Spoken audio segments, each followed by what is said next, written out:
We will now resume. As mentioned earlier, in this session I will begin with Simmel. Simmel did not assume the existence of economics or society as a precondition. Instead, he focused on the aspects of society emerging from concrete interactions between people, similar to Marx's analysis of commodities, exchange value and use value. Thus, he attempted to open up prospects for reform by elucidating the fundamental process of the societal institutional framework. Simmel also defines society, but differently. However, as Masayuki Osawa also commented, Simmel's key points, unlike Durkheim's and Weber's, are not easily extracted by saying, "He said this," and although he discusses a great variety of things, it is difficult to sort out how he does so. He has a keen eye for observation and presents sensitive descriptions of what people do. His writings flow in a way that makes one say, "Well, that's a good point." However, unlike Durkheim and Weber, he is not a very systematic thinker and mentions various things as they come to him without much organisation. Weber was particularly systematic in his thinking, while Simmel was good at drawing out the subtle characteristics of specific cases. These differences were observed in the research approaches adopted by the three men. I too have gained many insights from Simmel's writing. The story of the bridge and the door cannot be ignored when considering the limits of border culture. However, I have always struggled with its essayistic writing style. However, I am often drawn to the lack of understanding experienced with Simmel, which differs from the refreshed feeling of a load off my shoulders when having understood the works of Durkheim and Weber. Of course, I have taken suggestions from each of the three men's research. This is what it means to stand on the shoulders of giants, and I am always reminded of this every time I come into contact with the classics. While Durkheim focused on the external society and Weber on the actions of individuals, Simmel focused on something quite different. For Simmel, the starting point for understanding society was neither the society nor the individual, but their interaction. He asserts that society exists where a number of individuals enter into interaction, and that what truly makes a society is interaction. Although socialization generally refers to the internalization of individuals' social practices, for Simmel, socialization meant the formation of a society. For Simmel, sociological subject matter involves discovering how such societies are created and maintained. Let us consider the studies of Simmel in a more concrete example. If you are asked what secrecy and struggle mean for communication, what would you say? Many people believe that having secrets and fighting with others means rejecting communication itself. They may think that there is no interaction in this case. However, Simmel's argument requires us to consider what would happen in the absence of secrets. In other words, if there are no secrets, would two people try to communicate? Not necessarily, right? In contrast, a relationship with no secrets would be insecure. would it not be insecure for another person to know everything about you? If there are no secrets, in other words, if there is nothing you do not know, then is there any need to communicate with the other person? In this way, Simmel adds a new perception to people's common sense. The same is true for struggle. He says that this is not a sign of a complete rejection of communication with the other party. In other words, through struggle, a new order is created and a union is formed. Total rejection refers to not recognizing another person as the other. He makes a very interesting point. Thus, Simmel examined various possibilities for interaction. He included not only manifested but also latent possibilities. The focus on form and content enabled these considerations. Simmel used the term form to refer to abstract rules or frameworks commonly used in social life, and content to refer to concrete events and meanings that are tangibly expressed in reality within the form. For example, what is established for specific purposes or urges, such as sexual or religious, is content.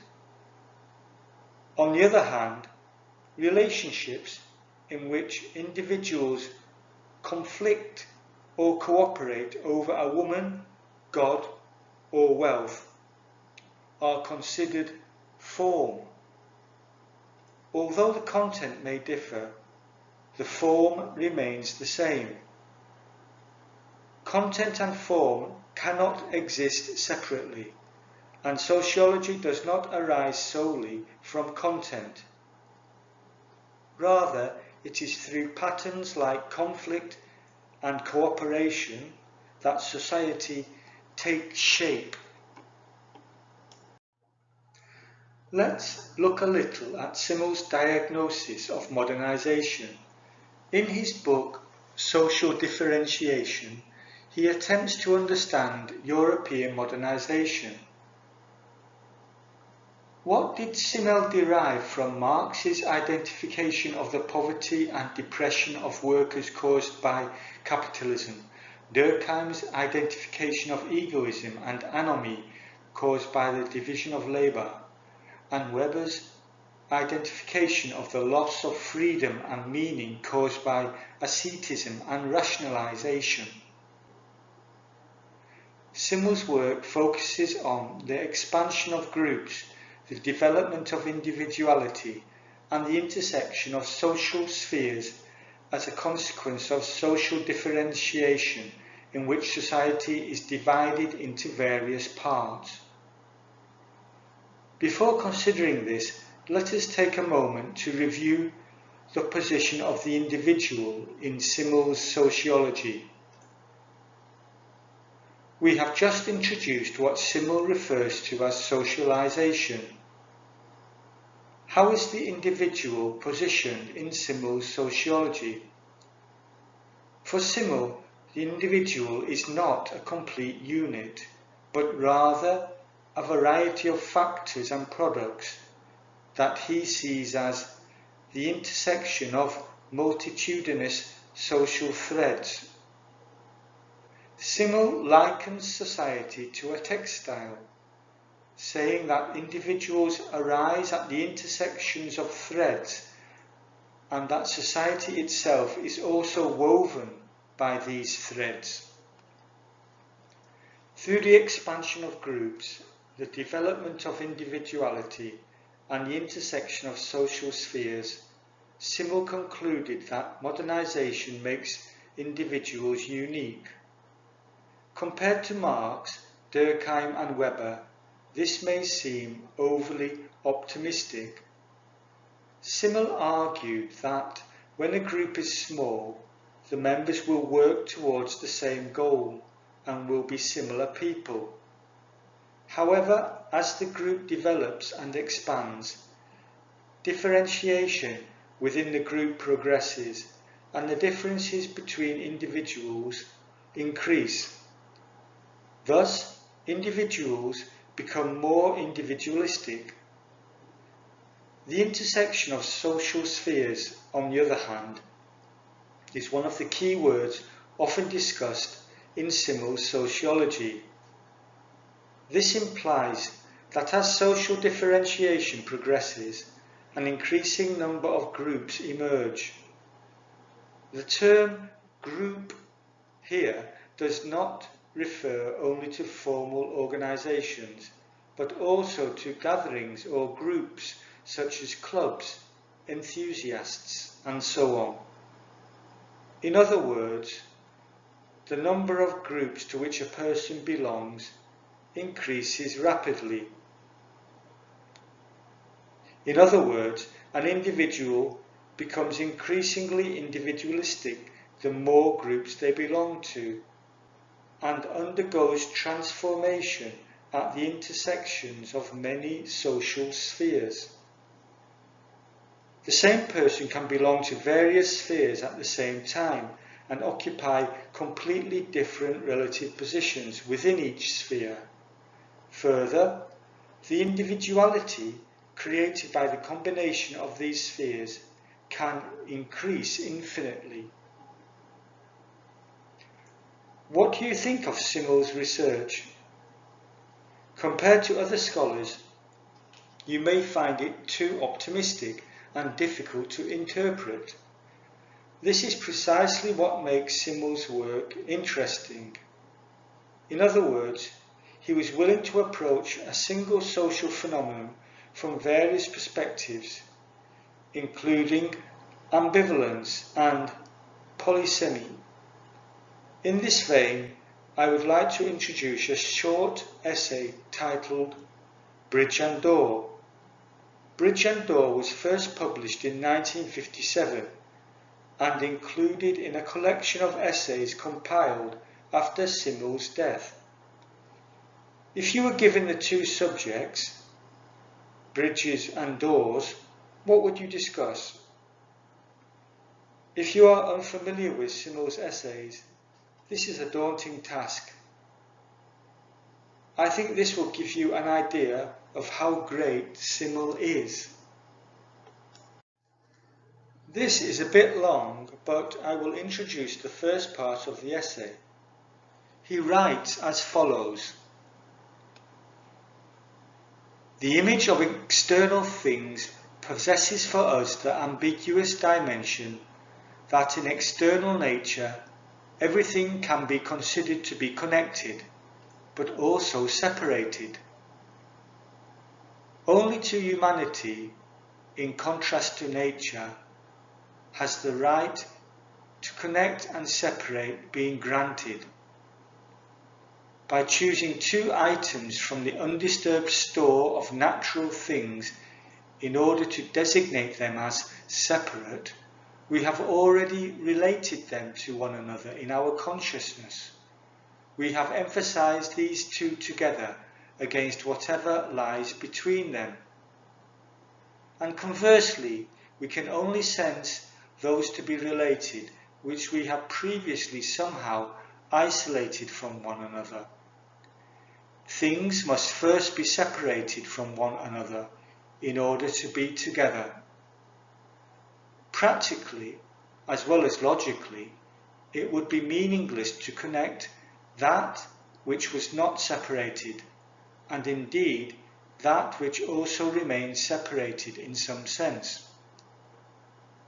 The formula according to which both types of activity come together in human undertakings, whether the connectedness or the separation, is felt to be what was naturally ordained, and the respective alternative is felt to be our task, is something which can guide our activity.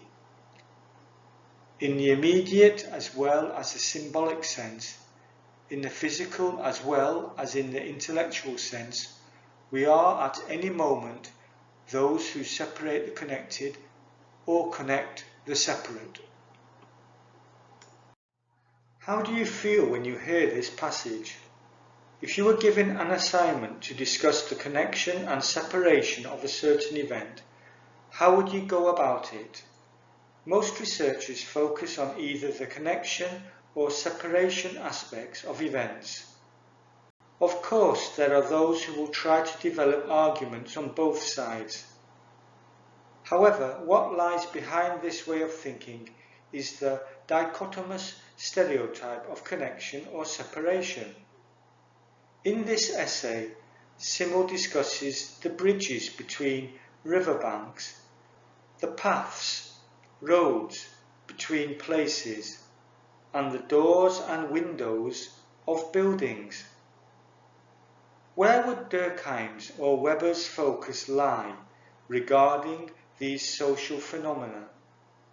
Durkheim would probably discuss how people are united within a community or room, and Weber would probably focus on the struggle between different settlements or rooms and their respective ethos. However, Simmel is different. He focused on the space and boundaries between them. That is why he was able to analyse the ambiguity, not of connecting or separating, but of connecting and separating, of connecting because of separating.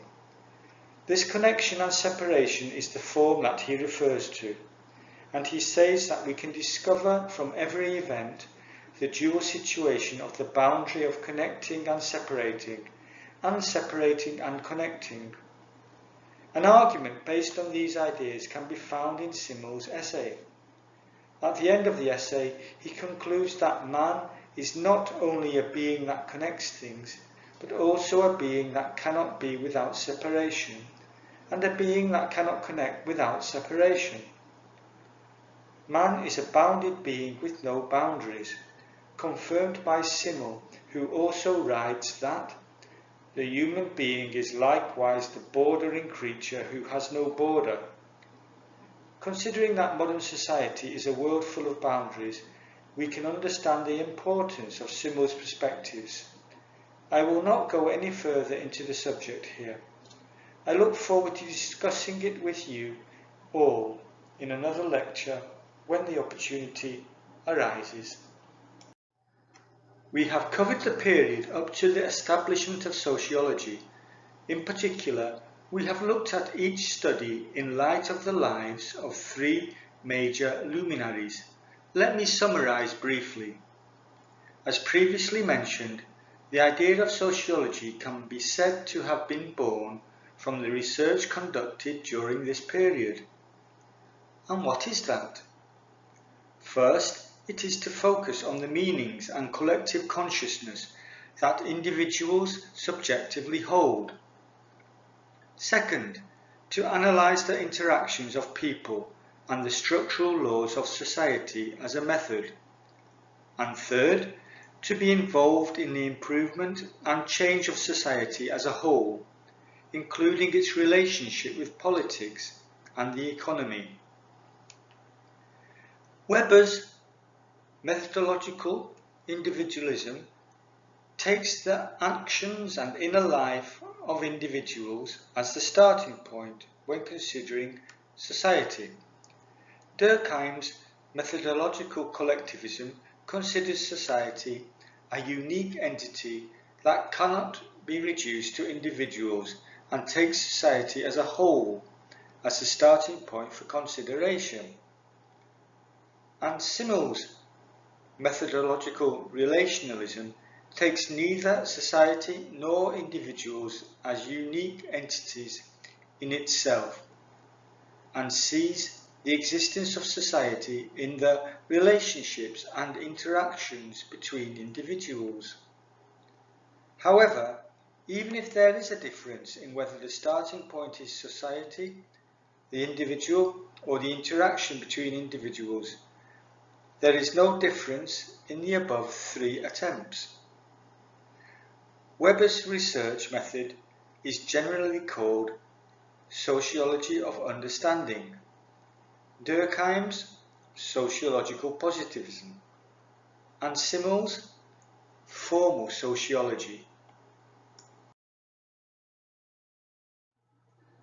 Let us look at the arguments of the three men in terms of the social realism and social materialism mentioned in the Thatcher story.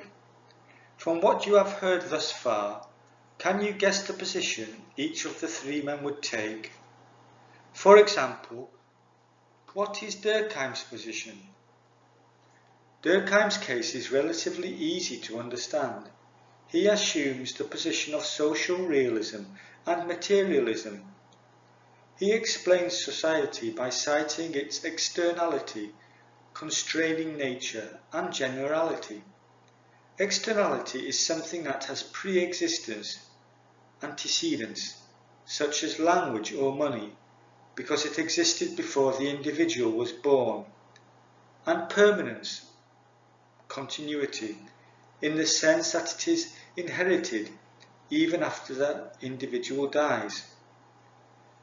Constraining power, such as law or religion, is something that is external to the individual, but constraining from within, and displays the superiority, dominance of society in the sense that it is structured as if society is in the control of the individual. The last, generality, is a general characteristic specific to a group that can be read from aggregate indicators such as population, population density, birth rate, divorce rate, and suicide rate. In other words, social reality.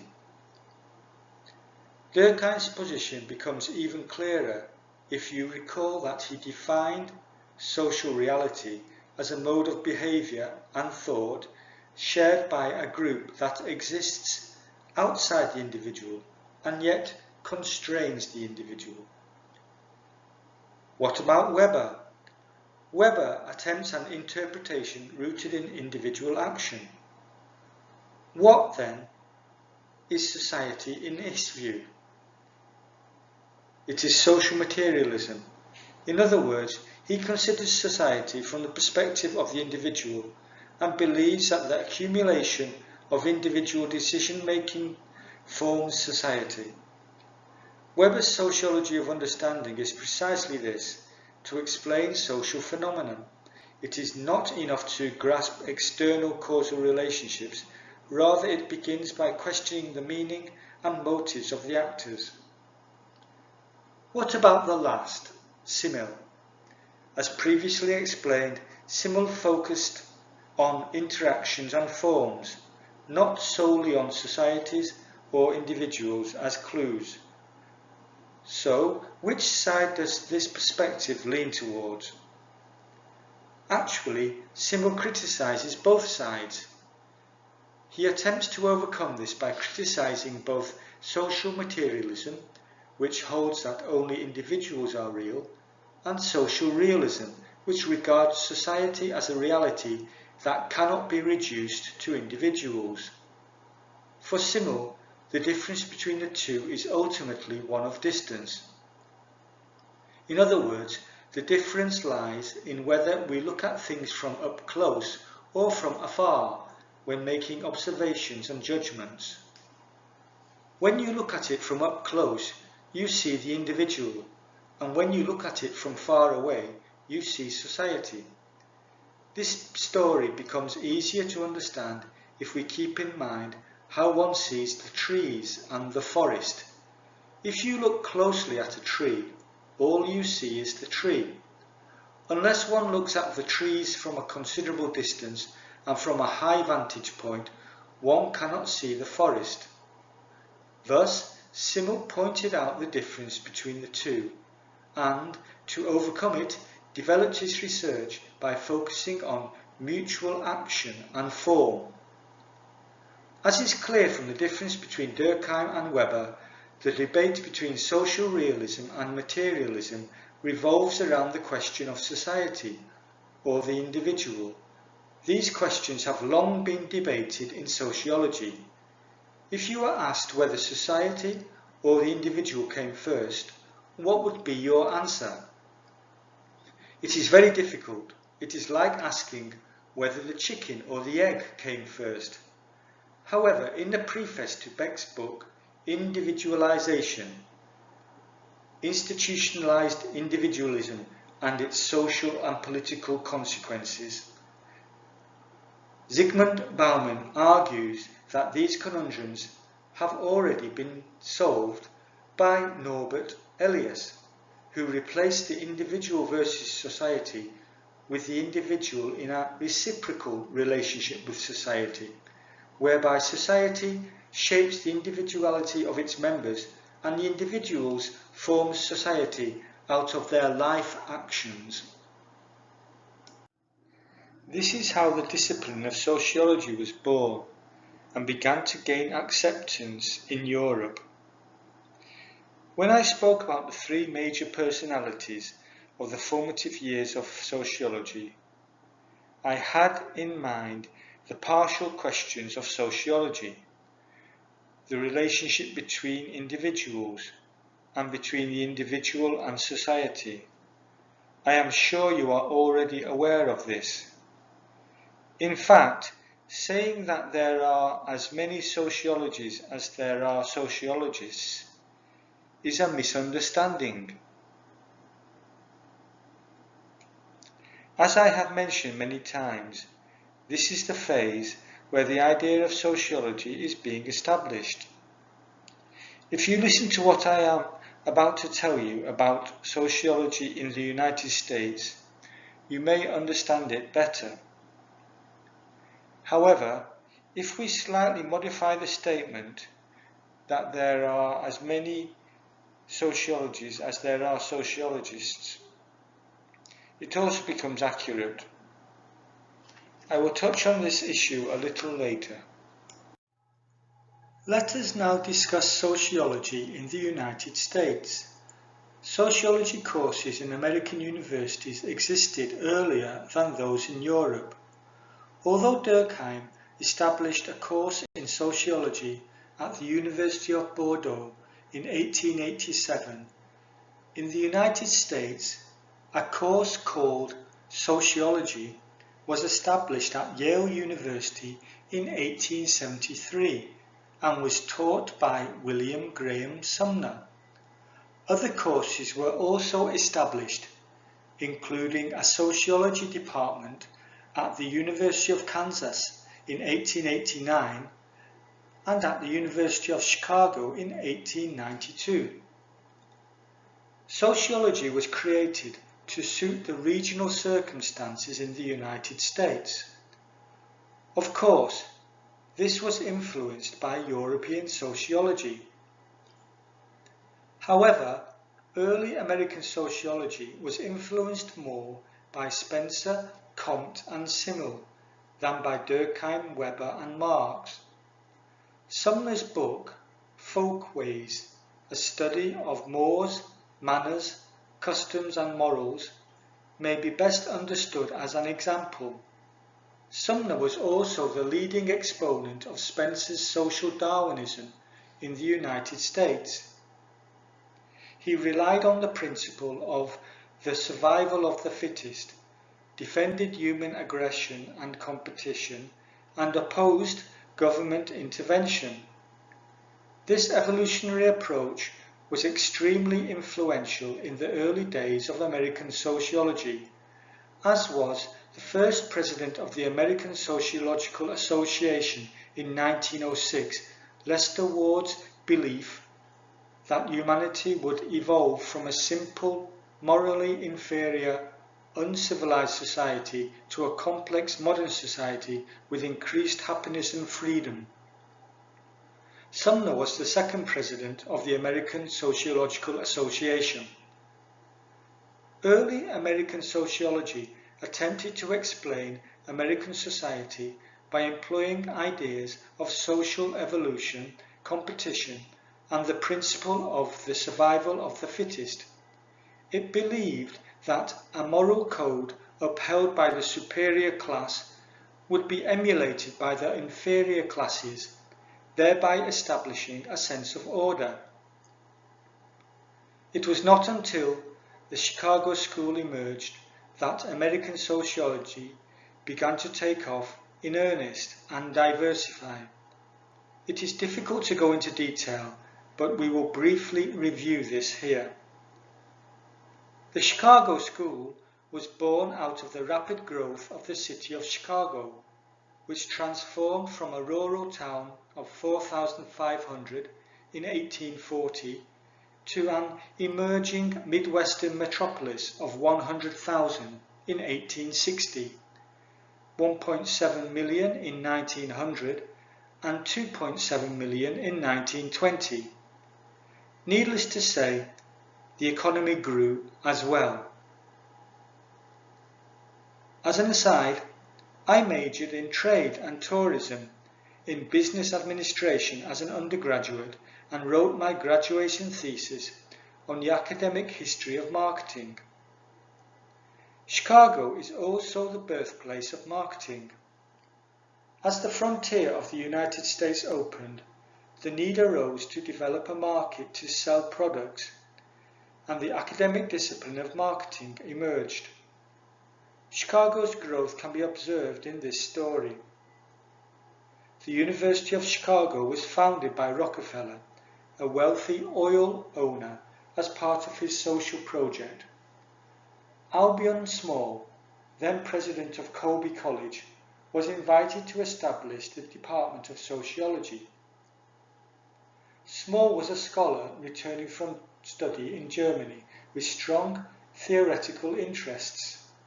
However, the Sociology Department planned to conduct a survey in Chicago with the idea that sociology arises from the thoughts of the masses and not from the late-night meditations of armchair scholars.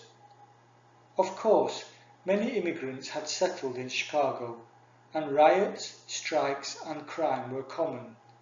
From Small's perspective, it was necessary to conduct a social study to examine these problems before they could be solved. The Chicago School is often described as being divided into the first and second generations. The first generation included Small and William Isaac Thomas, among others. Thomas left the University of Chicago in 1918. The second generation was led by Robert Ezra Park and Ernest Watson Burgess, whom Thomas invited in 1913, and others, who together established the golden age of the Chicago School in the 1920s. Let us look at a few specific studies. Thomas, in collaboration with Florian Zaniewski, began his research on Polish immigration in 1918 with the publication of The Polish Peasant in Europe and America, a classic work in immigration history, a 5-volume, 2,244-page work. The publication of this book marked the beginning of a new era in American sociology, and the book was recognized as the first work in the United States to combine general sociological theory with large-scale empirical research. This study analyzed how Polish immigrants attempted to assimilate into American society by examining a vast number of personal records, including letters, diaries, and autobiographies. The methods used in this research would have a profound influence on later sociological work. Above all, it was an unprecedented attempt to depict the immigrants' experiences from within. Thomas emphasizes that individuals do not react directly to the objective world, but react only after defining the meaning or situation for themselves. This idea was later acclaimed by Robert Merton, who named it the Thomas Theorem. If a situation is defined as real, then the situation is real in its consequences. Based on this, Merton developed the self-fulfilling prophecy. If you remember the case of toilet paper disappearing from store shelves as the new coronavirus spread, you will immediately understand that even unfounded rumours and assumptions can become reality when people act on them because they think the situation is likely to happen. Another key point of this study was to view personality as socially constructed and to draw typological pathways of emergence from personal records, arguing that personality is both a constant factor driving social evolution and is a result endlessly generated. Thomas, along with Zaniewski, sought to grasp the personal meaning of each immigrant based on three archetypes: the conformist who endeavours to preserve social traditions, the bohemian who adapts inconsistently to new conditions as they arise, and the type with a fixed and organised personality that can change through a reflective mindset, making them a creative individual. As mentioned earlier, Thomas left the University of Chicago in 1918 because of a scandal that led to his dismissal. According to one account, he was discovered by the FBI in a hotel room with the wife of an officer stationed in France, and the problem was that he had written a false name in the hotel register. The truth is not clear, but in the end, Thomas was acquitted. However, since he had already been fired, he had to leave the University of Chicago. Regarding this case, Masayuki Osawa speculates that it may have been a conspiracy. In other words, the general attitude in the US at the time was that immigrants were morally disreputable, but Thomas was trying to do the opposite. To those with conservative vested interest in America, Thomas's work likely sounded very liberal, left-wing, and politically dangerous. Osawa says that the fact that Thomas's wife was a feminist and politically active may have been one of the reasons behind the incident.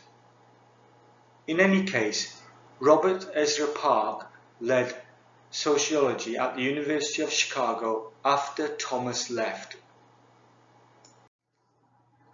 Park's contributions to the University of Chicago can be summarized as follows. First, he taught his students about empirical research. He saw the city as a laboratory where human nature and social processes could be most effectively and profitably studied, and he guided his students in many investigative practices under the motto, like a newspaper reporter, write down only what you see, hear, and know. The Department of Sociology at the University of Chicago has produced many excellent ethnographies, including N. Anderson's The Hobo, A Sociology of the Homeless Man, 1923, F. M. Thrasher's The Gang, A Study of 1,313 Gangs in Chicago, 1927, L. Worth's The Ghetto, 1928, C. R. Shaw, The Jack Roller, A Delinquent Boy's Own Story, 1930, and P. G. Cressy, The Taxi Dance Hall, A Sociological Study in Commercialized Recreation and City Life, 1932. All of these works are an examination of the human essence of the people who live in the various neighborhoods of Chicago. Parks established his own methods of participant observation and life history, while also referring to ethnographic methods. The second is a discussion of race relations. In contrast to the position that people should have common ideals, goals, customs, culture, language, and characteristics, Park focused on racial animosity and prejudice based on physical characteristics and skin colour. What we call the race problem is an event within the process of assimilation and is evidence of its failure. In the process of assimilation through interracial contact, racial prejudice does not arise when personal contact is close. However, as urbanisation progresses and races at the bottom, such as the blacks, migrate to northern cities, the distance between the races increases and new prejudices are created. Park addressed this discrimination and prejudice in the process of interaction. Third, he formulated the concept of the marginal man. In contrast to the view of civilization and society as an evolutionary process, Park focuses on how migration brings about clashes, conflicts and confusion, and unearthed the marginal man, a person who lives on the boundary between two cultures, two societies that remain distinct and never completely merge. In other words, people who belong to various groups but do not essentially belong to any one group. Emancipated Jews are a typical example. Recently, under the influence of political correctness, marginal men are no longer called as such, but it is the term that Park used. Fourth, he opened up the possibility of seeing the city from a spatial perspective rather than perceiving it as a temporal process, and together with Burgess, he built what is today called urban sociology from the viewpoint of human ecology.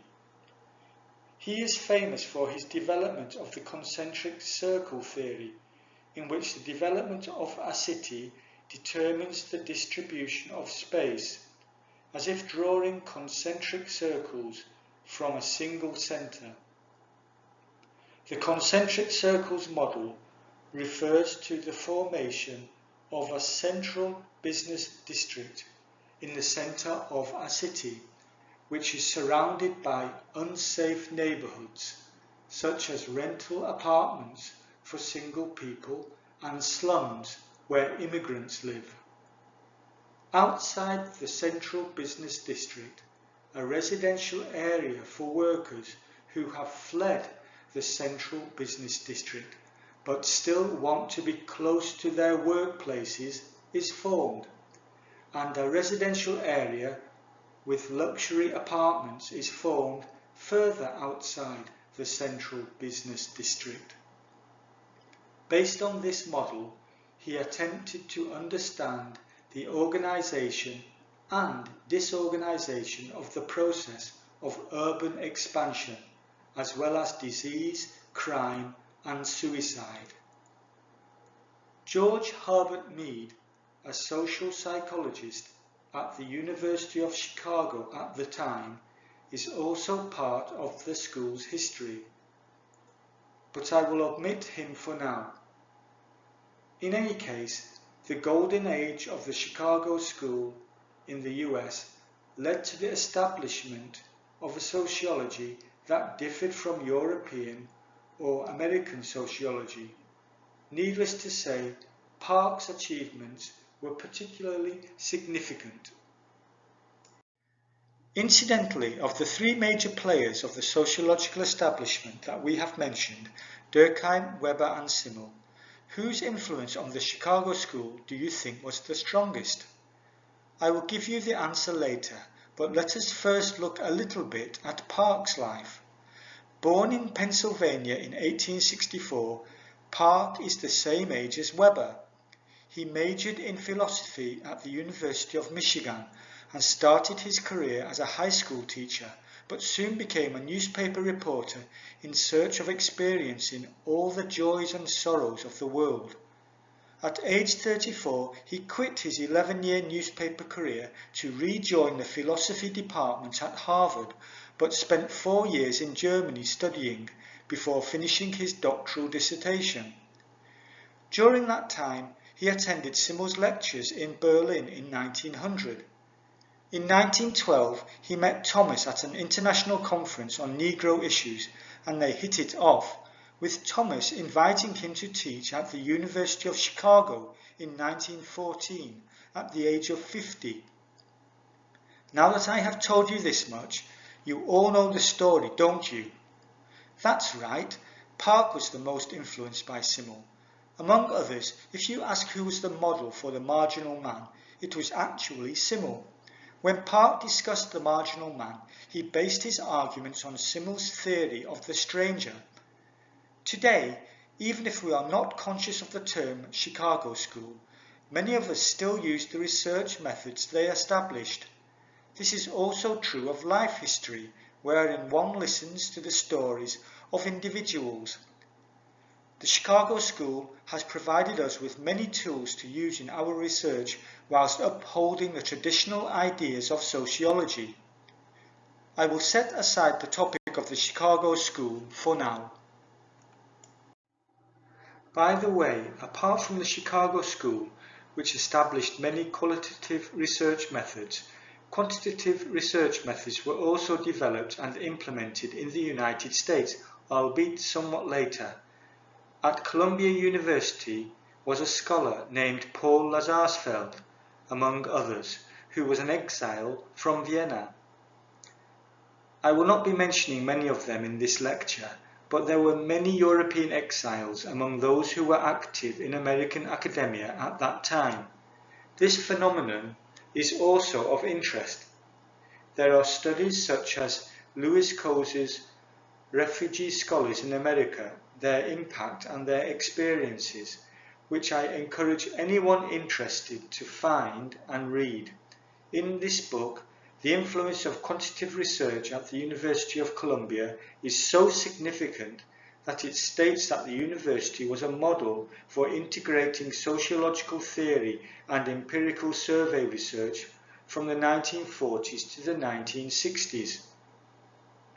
Lazarsfeld had a major impact on the development of sociological research by introducing innovative methods to social survey research, using methods that were more scientific and objective than those used in previous sociological research. With an emphasis on objective and quantitative measurement of social phenomena, Lazarsfeld introduced statistical and mathematical methods into sociological research in an attempt to scientifically analyze group behavior. Lazarsfeld is also regarded as the founder of communication studies. His research involved the construction of analytical models of how people's information and actions flow and diffuse with regard to social phenomena, such as elections and mass media. It is called the two-step flow model of communication, and says that the effects of mass media can only be demonstrated when it flows through opinion leaders to the less active segments of the population. The results of Lazarsfeld's research have been widely cited in the fields of sociology and media studies and are still used today as indispensable methods in social research studies. Let us now move on to the next chapter. When discussing American sociology, or rather, post-war sociology, one person must be mentioned. Talcott Parsons. Do you remember him? He is the person who came up in our discussion of the Hobbes problem. He is also the person who created the social system theory. Japanese sociologist Takashi Okumura summarizes his importance in the following easy-to-understand manner. Parsons was a sociologist who, from the 1930s onward, raised American sociology to a level comparable to, and even surpassing, European sociology, and in the 1950s and the 1960s his sociology was considered highly innovative and set the standard. He was also an extremely important sociologist in the sense that his critique of sociology made possible the new developments in sociology that followed. Parsons was born in Colorado Springs in 1902, far from the 13 eastern states and Chicago. His father was a Congregationalist minister who preached in the West and taught English literature at the University of Colorado. The Parsons were WASPs, white Anglo-Saxon Protestants, who settled in America before 1670 and were an old mainstream family from the time of the founding of the country. Parsons was raised in a very elite liberal family. His mother was involved in the women's suffrage movement, and his brothers were bank executives, CEOs, and doctors. He majored in biology at the prestigious Amherst College, but eventually changed his major to social science, studying economics and philosophy. After graduation, he spent a year studying in London, and in 1925 he went to the University of Heidelberg. Although not directly taught by Weber, he was so impressed that he completed his doctoral dissertation on capitalism according to Sombart and Max Weber. After returning to the US at the young age of 23, he became a lecturer in economics at his alma mater, and the following year, 1927, he became a lecturer of economics at Harvard University.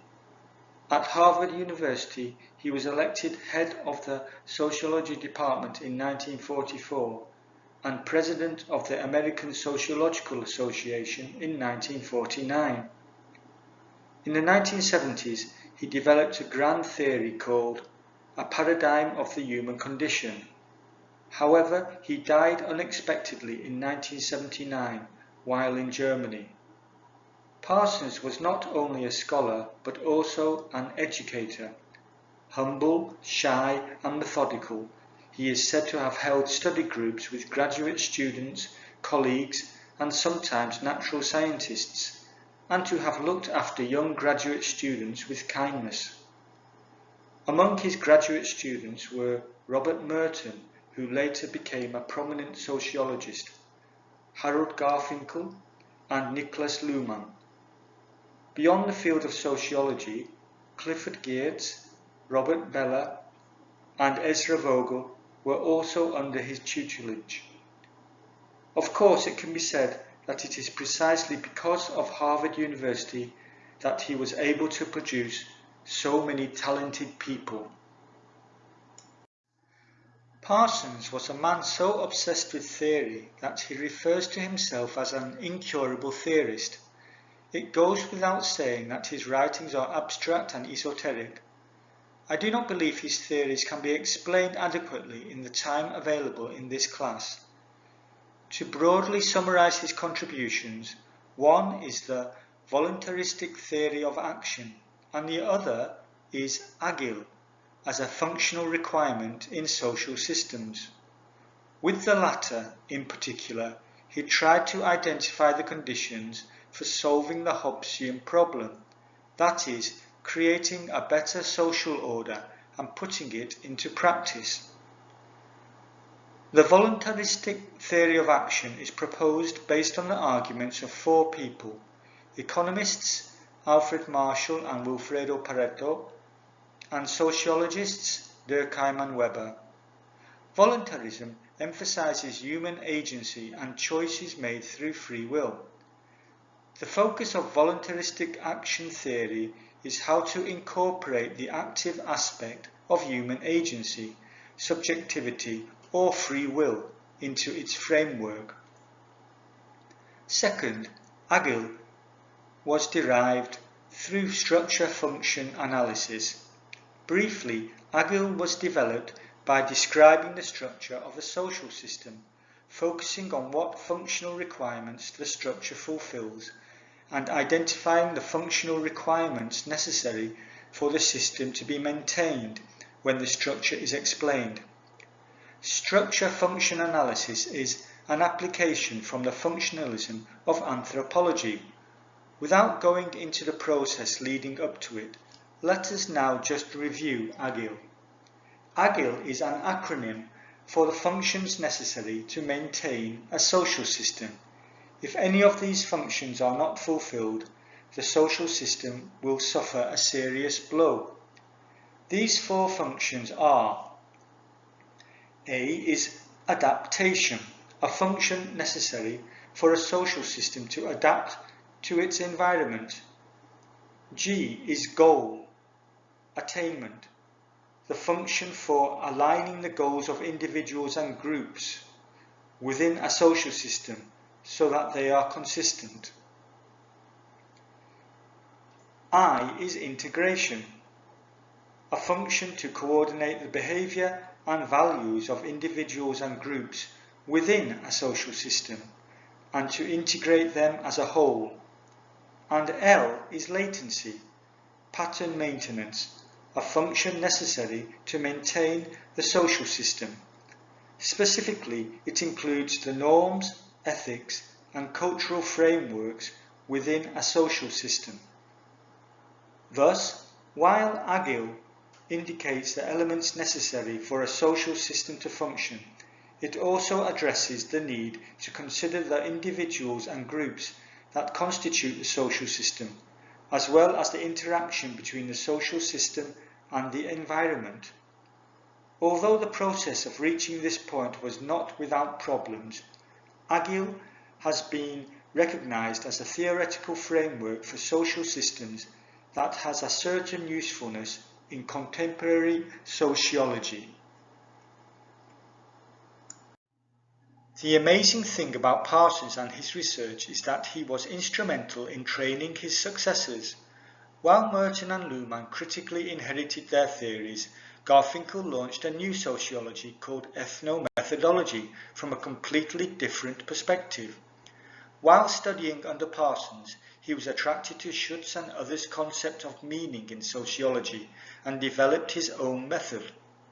Incidentally, meaning in sociology here includes, in addition to the aforementioned social psychologist Mead at the University of Chicago, Herbert George Blumer, who proposed the theory of symbolic interactionism, Alfred Schutz, who proposed phenomenological sociology, the semantic construction of the social world, and multiple realities, Peter Berger and Thomas Luckmann, who proposed a new sociology of knowledge, Irving Goffman, who focused on interaction as acting in his dramaturgical approach, Howard Becker on labelling theory, and J.I. Kitsuse and M.B. Spector on the social construction of social problems.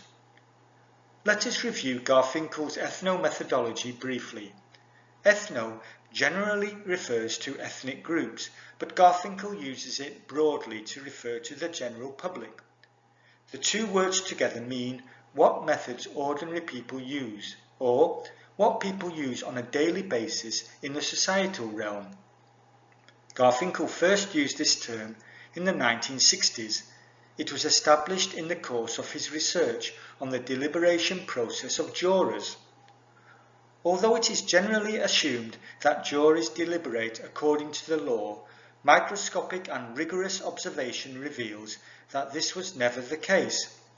Jurors reacted to each situation as it arose, and their conclusions were often determined by things that had nothing to do with the rationale of law, such as the contingency of the discussion at hand or the atmosphere of the meeting.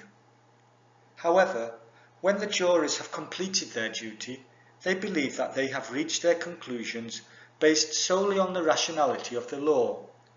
The jurors are not lying, but the legitimacy of the deliberative process is retroactively reconstructed from an after-the-fact point of view. Based on this experience, Garfinkel began to pursue research based on thorough, micro and sensitive observations of how social order is constituted, maintained, This is ethnomethodology, the study of how people actually act, interact, and generate meaning in social contexts in their everyday life. What do you think of Garfinkel's process? He is thoroughly focusing on interactions at the individual level. Later, building upon Garfinkel's ideas, the field of conversation analysis was proposed by H. Sachs, E. A. Shegloff, and others. Its purpose was to clarify how people act, what procedures they use to make decisions, and how they interact with each other in their daily lives. In addition to conversational analysis, there is also analysis of physical actions, focusing on routines and habits. Attempts have also been made to analyse revolutions, reforms, through micro-level actions. A well-known example of this is the breaching experiment proposed by Garfinkel. As part of a class, Garfinkel asked students to conduct an experiment in which they go back home and act like a lodger, writing down the social rules of their family. For example, thanking someone for taking a drink out of the refrigerator, or thanking their mother in a different and more polite way than usual, things they would not normally do. What happens then? As you can probably imagine, parents become confused, worrying that their child is acting strange, that they are not okay, are possibly sick, and so on.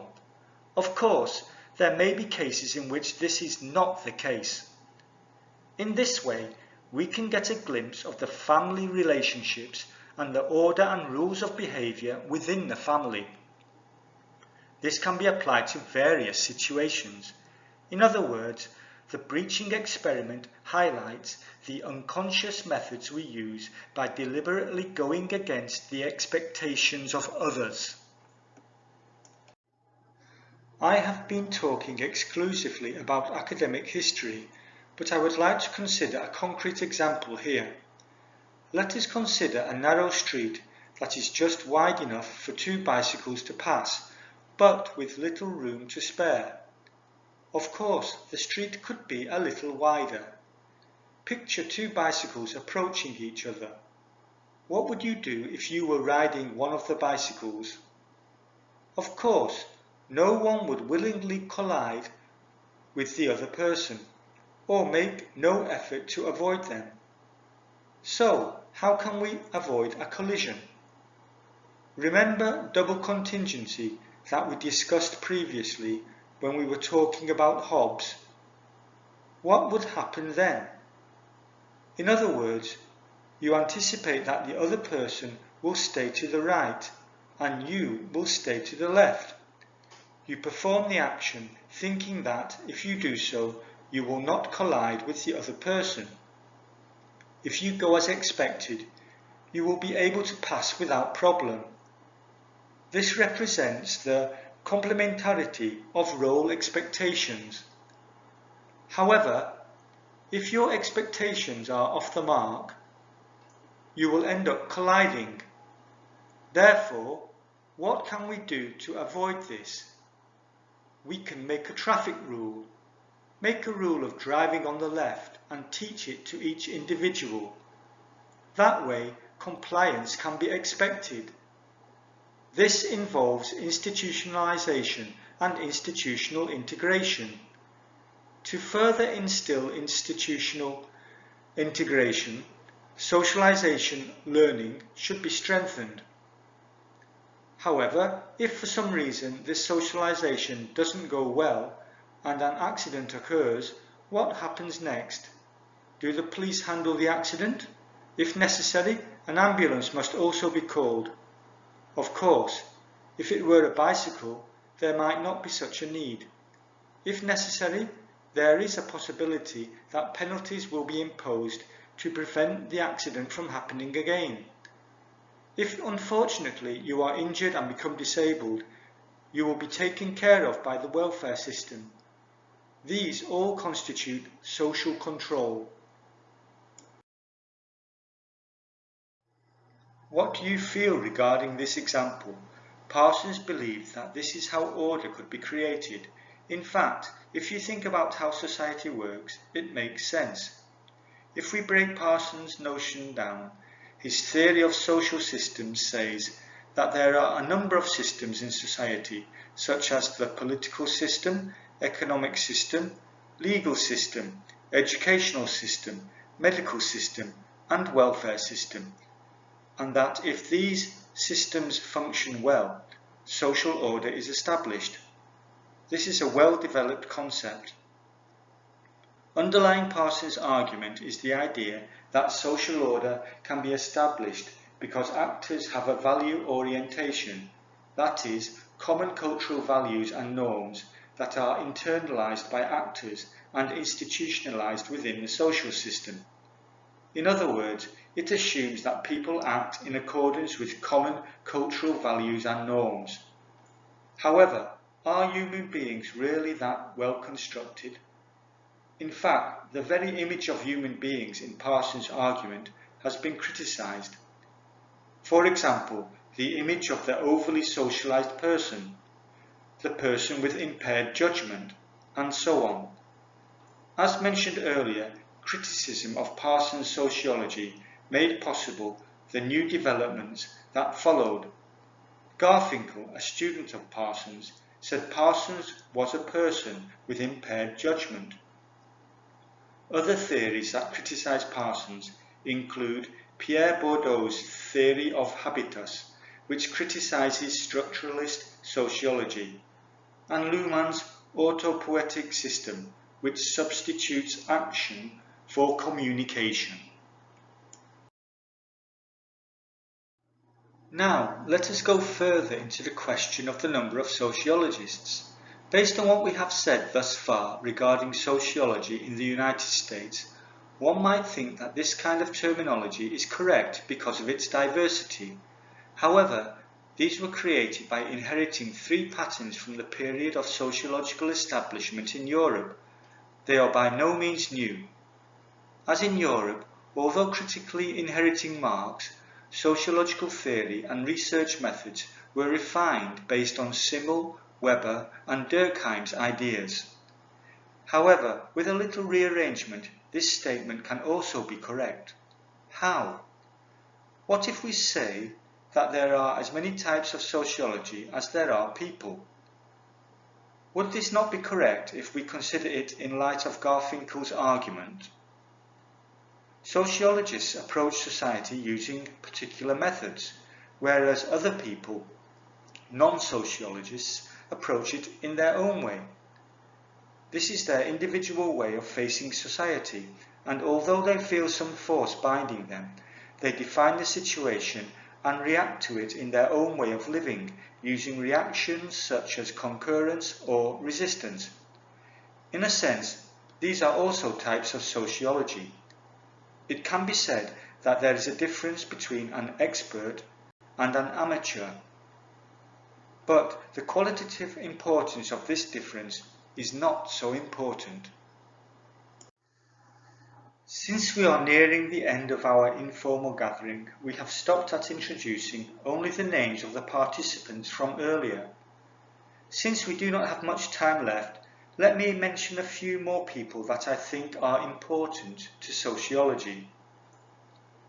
Jean Baudrillard's theory of consumer society, Jean-François Lyotard's postmodern theory, Jürgen Habermas's theory of communicative action and the public sphere, Ulrich Beck's theory of a risk society, Anthony Giddens' concept of recursion, Zygmunt Bauman's liquid modernity, Antonio Negri and Michael Hart's theory of empire, Emmanuel Todd's typology of family systems, Norbert Elias's civilizing process, Judith Butler's theory of gender, Michel Foucault's discourse theory, and Irving Goffman's dramaturgical theory. Some people may find it difficult to classify the names just mentioned as sociologists, strictly speaking. However, I have listed them based on their influence on sociology. If you hear these names and keywords and think they are relevant or interesting to your own research, please seek them again and engage in dialogue. There are many other things that should be introduced, but I will leave them out. I encourage everyone to read various books according to your own interests and research problems. I too have done so. Looking back, I think I could have read more systematically in a shorter time. However, the detour I took allowed me to broaden my views and not be confined to a single position. We have been discussing sociological history for a long time now, but here we are going to change course and consider what exactly sociology aims to do, based on Ken Plummer's The Sociological Imagination, 21 Theses. The full text is quite long, and rather than read it to you entirely, I will just extract a few points that I think are important for today's lecture and leave you to think about them. The full text is included in the handout. First, man is an animal that is also a cultural, multi-layered mosaics of social worlds creature, living simultaneously in a material, environments, economies, bodies that constitute the brute reality that makes man vulnerable, and a symbolic world, civilization, culture. As humans, we have concealed our violent nature through the process of civilization in the social world we have created, yet we are undeniably animals. We are not only cultural beings but also animals. As such, we live simultaneously in material and symbolic worlds. The material world includes the environment, economy and body, especially the economy, which is Marx's base. We also live in a symbolic world. For example, if a 10,000 yen bill, $100, and a bunch of bananas were placed in front of you, and you could only choose one, what would you choose? Would any of you choose the bananas? On the other hand, if there was a monkey choosing, what would it choose? Is there any monkey that would choose a bill? Unless the monkeys were well trained in a zoo, they would not choose a bill, right? Of course, it is possible that humans would choose bananas too. What if you were in the desert and on the verge of starving to death? You would probably choose bananas. Of course, even in such a life or death situation, some people may choose money, thinking about the time when they can leave the desert if they just hold out for a little longer. In other words, after you leave the desert, you can buy various things with the bills, which are better than the bananas in front of you. Nevertheless, if you cannot get out of the desert, you will die, or there is a risk of death. It is a choice with such risks. Thus, depending on a person's definition of the situation, the act will differ. The definition of situation was Thomas's word, was it not? In Schutz's words, whether one chooses a 10,000 yen bill or a $100 bill depends on one's knowledge inventory. In other words, it depends on your knowledge of exchange rates. Therefore, at a moment's notice, a person decides which one has more monetary value and chooses. Of course, the choice is also based on the availability of the currency in the person's location. Thus, it becomes clear that we humans live in a material and symbolic world simultaneously, based on the standard of measuring edible bananas and a paper currency. Second, the social world is full of differences and power. This is the root of inequality and hinders the chance for humans to flourish. The social world is contingent, unpredictable and complex. Modern society is said to be based on achievement rather than ascription. In other words, everyone has the right and possibilities to be happy, with the possibility of social ascent and self-actualization depending on one's abilities. In today's society, people seem to have this freedom, but is this really the case? 90% of the world's wealth is controlled by 10% of the world's population, and only 10% is given to 90% of the world's population. Considering the current situation, the answer is obvious. The root of this inequality, which prevents people from having a chance to prosper, is the differentiation and power that pervades the social world. Differentiation is a never-ending mechanism, as it is the ideological model for viewing the social world, a criterion for thinking, ruling and controlling society, and one of the conditions that makes mutual action possible. We are now being asked to live in harmony with it. The social world in which people live today was not formed based on the agreement of all members. At the very least, it is a society that existed before we were born and does not reflect our own will. If you look back at yourselves, you will understand that even if it is not during the rebellious phase of adolescence, there are times when you cannot do what you want to do. Such a social world is formed through a combination of various contingencies, making it unpredictable and complex, and even though it seems to have become materially richer, it is also easier to experience difficulties. The anomy that Durkheim pointed out for modern society is also applicable to today's society. Of course, new ways of examining modern society have emerged, such as Bauman's liquid modernity, Beck's risk society, and Giddens' concept of recursion. However, the contingent here is a very important point. We will revisit it later. Third, sociology studies the manifestations and variations, characteristics, constructions and consequences of the enduring social world of humans. Its aim is to challenge self-evident truths, demolish myths, foster imagination, and encourage the development of critical citizens. To accomplish this, sociology develops its own, what it deems the best, methods. We can see from the work of the Chicago School and Lazarsfeld at Columbia University how and what methods were developed after the discipline came to the United States.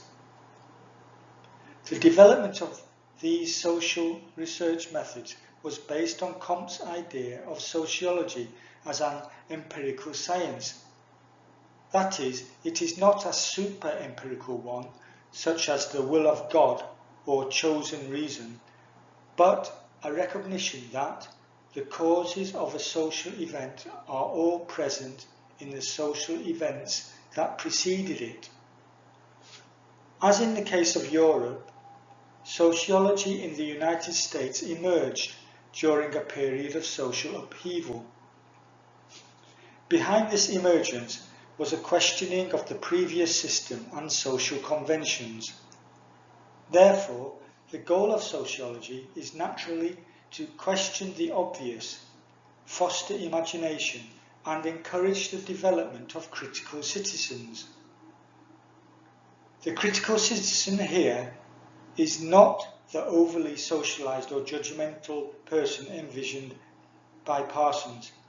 The universality of Parsons' formulation of the Agile diagram was already limited by the fact that it was based on a survey of Harvard students' families. The diagram does not take into account differences in social stratification and unintentionally adopts the problematic social evolution theory criticized by the Chicago School of Thought. Takashi Okumura aptly describes this as a certain insensitivity on the part of the elite liberal prodigy Parsons. I digress a bit, but let me ask you to recall here the contingent that is very important in questioning the obvious and fostering imagination. Incidentally, by contingent, I mean what Luhmann called contingency. Thinking about this, in fact, enables us to think about what else could be in our present social world, and in doing so, there will be no limits to what we can think. Fourth, it brings hope of a better world for everyone, including for future generations. For everyone is easy to understand if you remember the Sustainable Development Goals, SDGs. No one is left behind. In concrete terms, Goal 1 is to end poverty. Goal 2 is to eliminate hunger. Goal 3 is to provide health and well-being for all.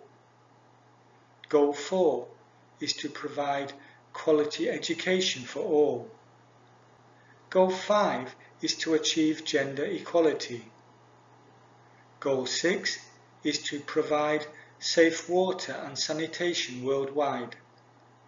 Goal 7 is to provide affordable and clean energy for all. Goal 8 is to provide full, productive and decent employment. Goal 9, build a foundation for industry and innovation.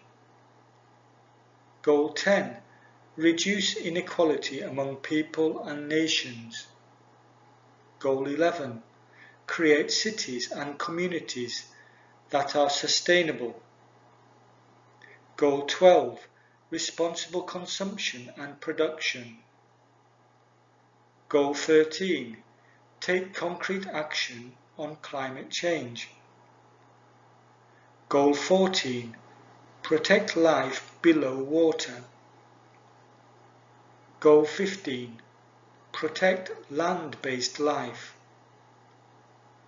Goal 16, peace and justice for all. Goal 17, achieve our goals in partnership. These goals are certainly essential for the betterment of modern society. However, as already mentioned, in a social world full of differences and power, inequality will never disappear, thus hindering prosperity. However, can human society ultimately thrive indefinitely? This has been the subject of debate ever since the Limits to Growth report for the Club of Rome's project on the predicament of mankind was published in 1972. It pointed out that the global environment is not infinite but has limits. Although we have seen some improvements, we cannot say that we have completely resolved this problem. Whenever I talk about this, I am reminded of the words of José Mujica, the former president of Uruguay, who is described as the poorest president in the world. His words are very thought-provoking. I am sure many of you already know of this, and plenty of information is available on the internet, so if you are interested, please find the full text and read it. In his speech at the 2012 UN Conference on Sustainable Development, Rio +20, former President Mujica said, "I ask this question, what would happen to this planet if the people of India had the same number of cars per family as the Germans? how much oxygen would there be left for us to breathe? More clearly, does the world today have the material elements to enable 7 or 8 billion people to enjoy the same level of consumption and squandering as the most affluent Western societies? Will that ever be possible? Or will we have to start a different type of discussion one day? Because we have created this civilization in which we live, are we ruling over globalization, or is globalization ruling over us? The old thinkers, Epicurus, Seneca, and even the Aymara put it this way: a poor person is not someone who has little, but one who needs infinitely more and more and more. This makes me think a lot. I think that a person who infinitely wants more and more and more and is never satisfied, no matter how much they have, is an example of what Durkheim calls modern anomie. In modern society, where rationality has increased alongside the progress of science, the ideals of freedom and equality are never to be forgotten. However, in a society where competition between individuals is increasing, one might question whether pursuing rationality, material happiness linked to modernization, and goals such as the advancement of civilization have truly been beneficial. I am sure that, in one way or another, you feel the flaws in modern society that make it increasingly difficult to live in, without even mentioning Freud's theory of the oppression of civilization. However, the question is whether you are conscious of it or not. Sociology may be viewed as dangerous because it makes us aware of it. This is what Plummer wrote on the slide he showed his students, which I mentioned at the beginning of the previous session. Another important aspect of this section is future orientation. When we say everyone, we include future generations. However, this perspective is often overlooked. Rather than modern science and rationality, such ideas can be seen in Native American thought. The earth is not given to us by our parents, nor was it given to us by our ancestors. It is borrowed from our children. Fifth, everything in the social world is interactive. As human beings living in the social world, we interact and live with others. No one can live alone. For example, when you wake up in the morning and think about what to wear today, you are already interacting with others even though you are alone. Thinking and worrying mean that the clothes you wear will change depending on today's situation. Whether you are going to study at school, get a part-time job, go on a date, have some kind of interview, or meet someone. Thus, we have already forged social connections unconsciously. Sociology makes us conscious of this unconsciousness.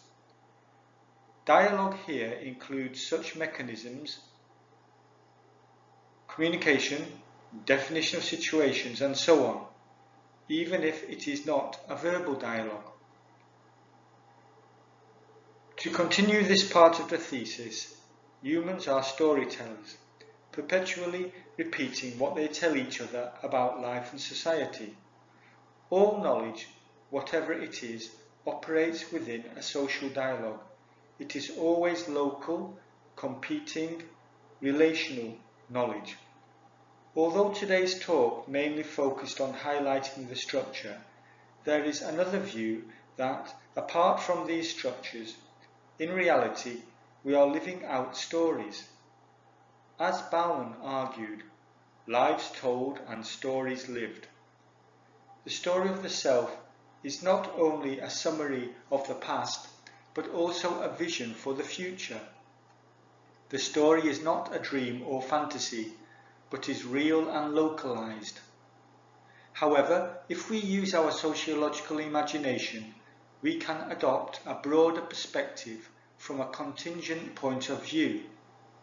Through this, we can gain valuable insight through self-reflection and insight into the relationship between history and personal history, as well as the interplay between the two within society.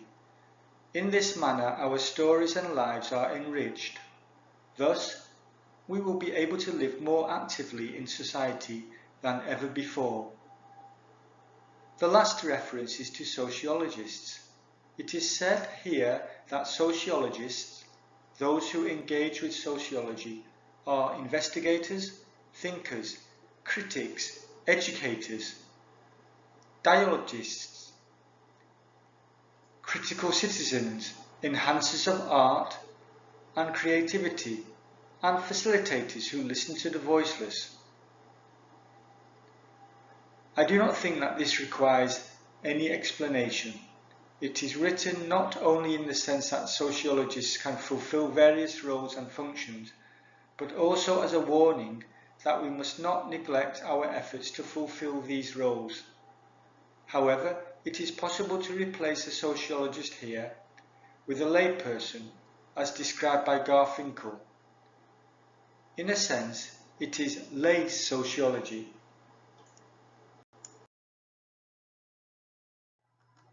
Considering this, we will move on to today's summary. Let us end by considering how we are going to engage with sociology as sociologists. To some extent, I have already introduced what sociologists have attempted thus far. Of course, you should consider what perspective and method you would like to adopt according to your own sensibilities. Finally, I would like to add a few words as a reference. Although I cannot discuss specific survey methods owing to time constraints, I would like to discuss the differences between quantitative and qualitative research. A list of resources available for sociological research is included for reference. There are many different research methods in sociology, but rather than using only one, I often use a combination. I have conducted representational and discourse analysis on media subjects, participated in social movements as a supporter and observer, conducted individual and group interviews, and attempted quantitative surveys. Parsons aimed to construct a type of general theory, grand theory, that could be applied without exception to all individual areas of sociology. However, such a grand theory would make the emergence and potential of the individual invisible. Therefore, it has received significant criticism, though ironically it has contributed to the development of new fields. Instead of these grand theories, there is a middle-range theory proposed by Merton. The middle-range theory has a moderate degree of abstraction that lies between the grand theory and concrete social phenomena. With this middle-range theory in mind, the Japanese sociologist Harutoshi Funabashi proposed a T-shaped research strategy. Here we introduce this as a reference for research. This is an image of the T-shaped research strategy. On the top of the T-shape are the areas of theoretical research, and on the bottom are the areas of survey, empirical research. We need to think in two directions before conducting research. Based on B and C, we move to the phase of moving from research and empirical study to theory formation in D. Finally, we summarize the theoretical ideas from our own research and empirical study in A. Once we have established A, we can then move to the phase of moving from research and empirical study to theory formation. Once A has been established for the time being, it becomes a tentative theory. We then further examine the validity of this theory and its applicability to other areas. Funabashi recommends middle-range theory for 3 reasons. First, because it is closely linked to reality. It is easy to link empirical research with theoretical orientation. Second, it can be employed in all empirical fields of sociology. Third, it is neutral towards and, therefore, can employ various explanatory principles. The word research may sound very difficult. In fact, it is difficult. However, formulating a question, researching it, and drawing a conclusion are not limited to research, but are conducted in many situations.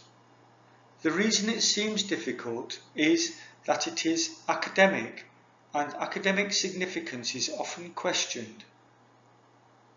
Therefore, you have to summarize the position of your research in the academic field in your own way. To do this, you must read through a vast amount of previous research and theories in your field of expertise. In this way, you can translate the social phenomena you are investigating into the academic domain.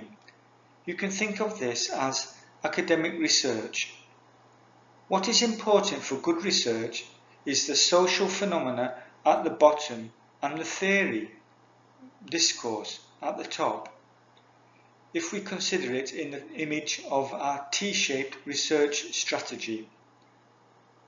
A simple metaphorical explanation of our role as researchers is to translate between the two. Good research involves balancing social phenomena and theory, discourse. Of course, this is an exception to purely theoretical research. If we think of the role of the researcher as translating in this way, the weight felt from the research can be slightly eased. In fact, the balance between social events and theory, discourse, can be thought of in terms of a long jump. Without social events and theories, you can never jump far. If you focus too much on the theory, you may be able to jump high, but you will not be able to jump far. To jump far, you must be aware of the balance between these two factors. Besides a good balance between the two, it is important to organize the preceding research and theory. This run-up corresponds to parts B and C of the T-shaped research strategy. Well, it is time for me to wrap up. Today we have mainly talked about Western sociology. But that is not all. What happens to the non-Western world if we base our understanding only on the Eurocentric viewpoint of Weber? We would always be driven by negative awareness of an absence or lack. Certainly, some Japanese sociologists have tried to use this to their advantage and establish a method of reverse absence. I would like to ask you to conduct your own research and think about how societies were embraced and localized in the non-Western world.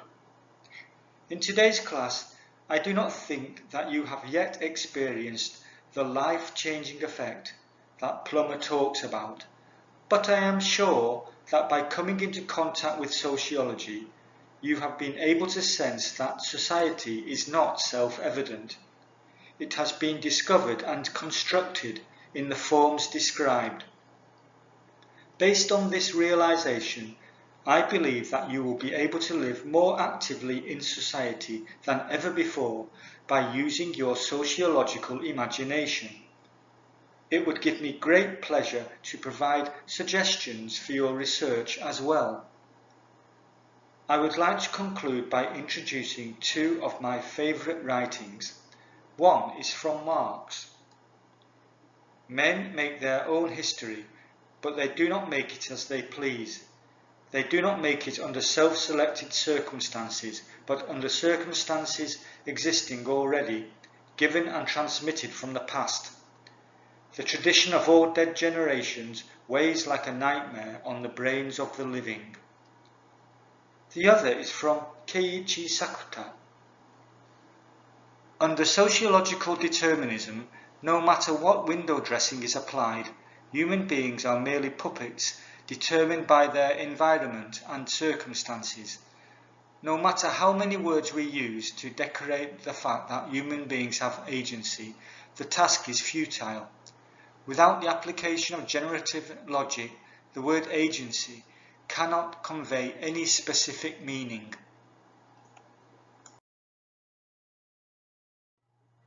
There are many more topics that I would have liked to cover, but it is time for our informal gathering to end.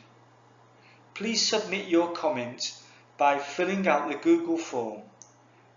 The URL for the Google form will be included in the handouts. I look forward to your feedback.